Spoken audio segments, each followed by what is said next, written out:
body survey, we find an injury here. I need to expose that injury. Are you comfortable if I roll your pants up? Okay, so I'm gonna expose the injury. I'm like, oh, that's not great. I see the bone coming out, okay? Open fractures don't actually bleed a whole bunch. I would then have somebody stabilize the ankle here. So we're gonna pretend that somebody is just stabilizing this so it doesn't get bumped around or anything like that. I would have somebody call 911. If I am in town, okay, and waiting for an ambulance, they would prefer that you do not bandage or splint this. They want to do it themselves. So you would only do this if you are in a scenario where you don't have access to EMS, okay? From here, I just want to protect that bone from any dirt or anything like that. Any risk of infection here is quite serious, okay? Then I'm going to build up a log cabin on either side. I want these to be in the same direction as the bones. Can you hold this for a second? Okay, and then I'm actually going to just tape these down, and you guys should have tape in your kits, but I can't open it with gloves on.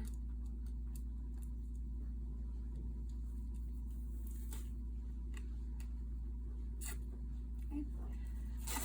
And I'm going to just tape these in place. Okay, what I really want to be careful about here is that neither the gauze or these rolls or anything else is putting any pressure on the fracture here. That would hurt a whole bunch, okay? We'll pretend I'm still wearing gloves.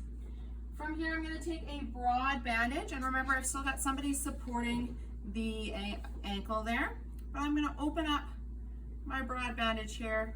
Oh, this one wasn't folded very well. Okay, so a broad bandage means that it's folded and then folded a second time. And I'm gonna slide that broad bandage under the foot without moving it too much, okay? And then all I'm gonna do here, I'm not putting any tension on it, I'm just protecting it so that I can get this person out of the scenario that they are in, okay? So I'm just going to really lightly tie this here to protect it. Now I wouldn't do this because there would be a fracture in there, but to double check today, you wanna make sure that you have a significant space between those two roller bandages because we don't want pressure on that joint at all. From here, I'm going to apply my splints. When we splint, we want to splint the joint above as well as the joint below. So these yellow splints are actually too small, okay? I would take a second splint and I'm going to set it up like so, okay? Or I actually prefer to do it this way, okay? So I am going to stack those two splints.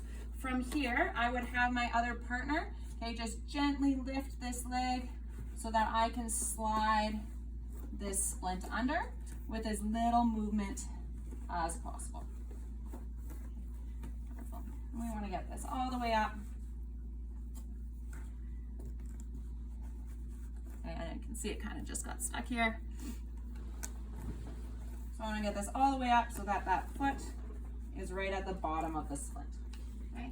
Then I'm going to take 4 more triangular bandages, and as much as I can in a way that doesn't move the foot or ankle or injury in either way. So slide it through. We'll put one above the knee. We will put one above the fracture but below the knee. One below the fracture. And one at the foot and ankle.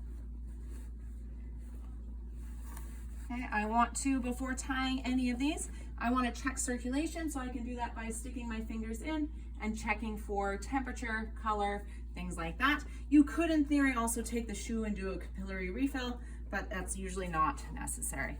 And then I'm going to just tie all of these. I like to tie the knots on the outside so that they're easily accessible.